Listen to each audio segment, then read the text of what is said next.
MK Bhavnagar university સંલગ્ન મહારાણી શ્રી નંદકુરબા મહિલા કોલેજ ખાતે સૌપ્રથમ વખત નેશનલ કોન્ફરન્સ મહારાણી શ્રી સંયુક્તા દેવીજીના અધ્યક્ષસ્થાને તથા સંસ્થાના ટ્રસ્ટી રાજકુમારીની વિશેષ ઉપસ્થિતિમાં યોજાઈ હતી।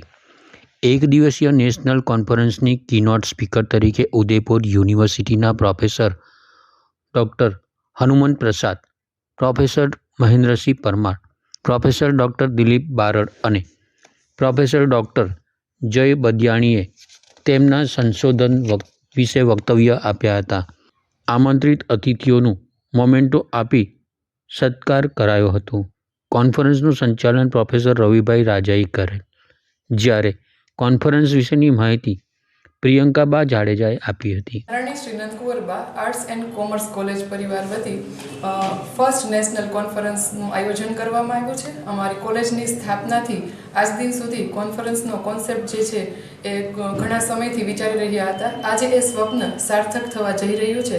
ત્યારે રાજવી પરિવાર સંચાલિત આ સંસ્થામાં અમારા નેકનામદાર મહારાણી સાહેબ શ્રી સંયુક્તા કુમારી સાહેબ તેમજ અમારા તમામ ટ્રસ્ટીગણના સહકારથી આ કોન્ફરન્સ જે છે એ સફળ બની છે, જેનું સંસ્થાના પરિવારના દરેક સભ્યો જે છે એને ખૂબ ગૌરવ છે।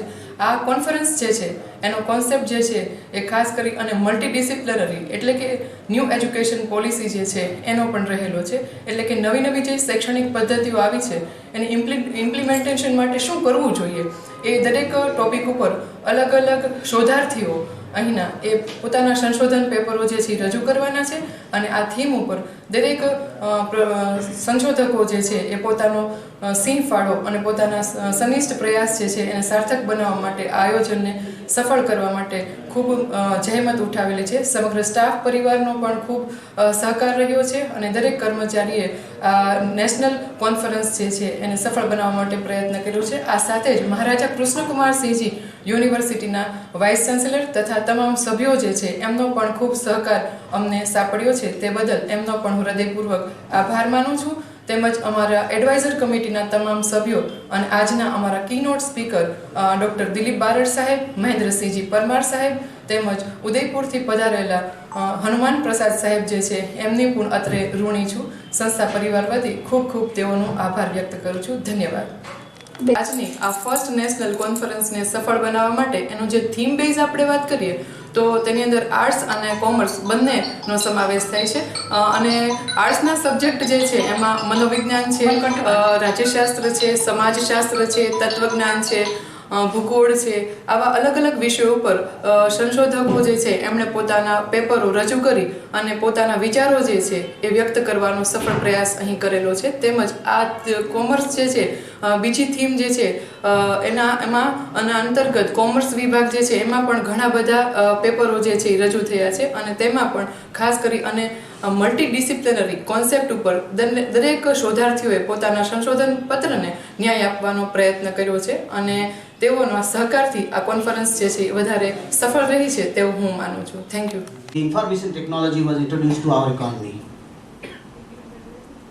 and there was lot of resistance,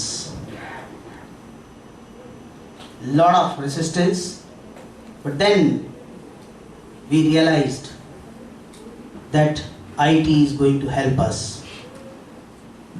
Then maybe after 10 years,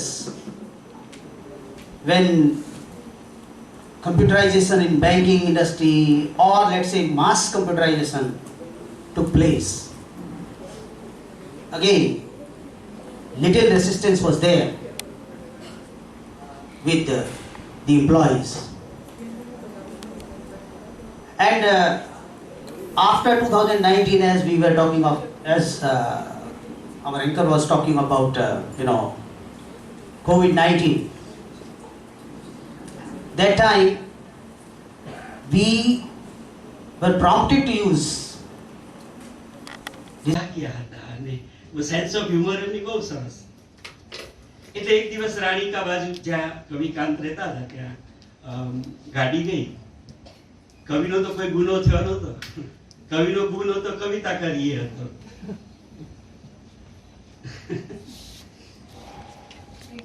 તો ગાડી ગઈ અને એ જ રીતે જે રીતે અધિકારીઓની સાથે બનતું એવું બન્યું કે દીપક હતો જીતો ગાડીમાં અને કવિ માટે બહારનું ખોલ્યું, કવિ જોયું કે ઓકે બેસી ગયા અને ગાડી બંગલે પહોંચી. મહારાજાએ કવિને પૂછ્યું કે કવિ તમને બીક ન લાગી? કવિ કે મેં એવું શું કર્યું છે કે મને બીક લાગે? બીજું કવિ કહે છે કે બાપુ તમે મારી સાથે હતા.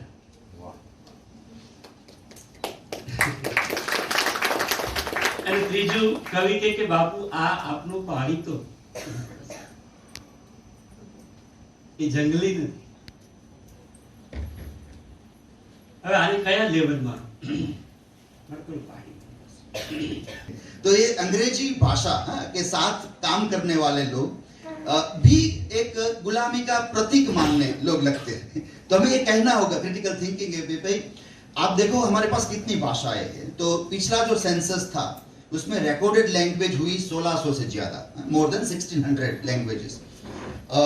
उससे भी ज्यादा बोली जाती है, लेकिन रिकॉर्डेड हुई जिसके पास लिपि है, अपनी कुछ साहित्य सर्जन होता है, 1600 लैंग्वेजेस. उसमें से हम साहित्य अकादमी का अवार्ड कितनी भाषा में देते हैं. तो जैसे हमारे विनोद भाई जोशी को इस बार मिला. फिर हमारे अंग्रेजी के एक अध्यापक थे, वो सेंट्रल यूनिवर्सिटी के वाइस चांसलर भी थे, केरला से थे, ईवी रामाकृष्णन, उनको भी मिला साहित्य विवेचन मलयालम भाषा में. तो ये जो साहित्य अकादमी का अवार्ड जो है वो बहुत सालों से दिया जा रहा है सभी लैंग्वेजेस में. कितनी भाषा में? Only 22 languages. Only 22. We have 1600 languages. Only 22 में हम साहित्य अकादमी दे रहे हैं. 18 भाषा हमारे करेंसी नोट पे है उसमें से. अब इसमें जो 22 है और 18 जो है उसमें एक इंडियन इंग्लिश है. इंडियन इंग्लिश है वो. ये इंग्लिश ब्रिटिश की नहीं है, ये भारतीय अंग्रेजी है. जैसे और भारतीय भाषा है उसी तरह ये है. और एक जो लड़ाई हुई थी कि अंग्रेजी का हम क्या करें, फ्रीडम स्ट्रगल के समय पे थोड़ा रेजिस्टेंस तमिल भाषा से आया कि हम क्यों अपनाए हिंदी भाषा को. वो सब कोई भाषा का विवाद है, इसीलिए एक लिंकिंग लैंग्वेज की तरह हमने अंग्रेजी को रखा कि रखे. 65 में फिर सोचेंगे, निकालने का प्रयास करेंगे, लेकिन वो हो नहीं पाया और वो रह गई. 65 के बाद जब वो रह गई, अगर 1965 में हम होते आज, तो हम आज फिर भी कहते कि जैसे गुगी वा थियोंगो ने अफ्रीका में कहा था कि हम अंग्रेजी भाषा क्यों पढ़ाए, अंग्रेजी साहित्य क्यों पढ़ाए. और he was writing in English language बंद कर दिया और अपनी गिकुयू भाषा में लिखना शुरू कर दिया. वो उनका अपना पोस्ट कॉलोनियल रिएक्शन था. पर 60s was a time